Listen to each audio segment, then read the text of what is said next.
Michael जॅक्सनचं असं म्हणणं होतं की माणसाकडे पैसा असेल तर तो काही पण विकत घेऊ शकतो, आणि अक्षरशः ह्याच पैशाच्या जोरावर त्याने स्वतःला काळ्याचा गोरा बनवून घेतला सर्जरी करून. 150 वर्ष जगण्याचं त्याचं स्वप्न होतं, म्हणून तो अक्षरशः 12 डॉक्टरांची टीम आणि 15 जिम ट्रेनर रोज सोबत ठेवायचा.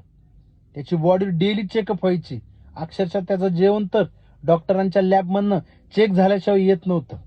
तो घराच्या बाहेर पडताना हातामध्ये हँडग्लोव्ज आणि तोंडावर मास्क लावल्याशिवाय बाहेर पडत नव्हता. हे तर सोडा, त्याने पैशाच्या जोरावर अक्षरशः एक जिवंत माणूस विकत घेतला होता. बाय चान्स त्याला काही झालं तर त्या माणसाचे अवयव त्याला डोनेट करता येतील. पैशाच्या जोरावर तो अक्षरशः ऑक्सिजनच्या बेडमध्ये झोपत होता. एवढं करून सुद्धा तो वयाच्या अक्षरशः 50व्या वर्षी हृदयविकाराच्या झटक्याने मरण पावला. पैसा असून सुद्धा तो स्वतःचा मृत्यू टाळू शकला नाही.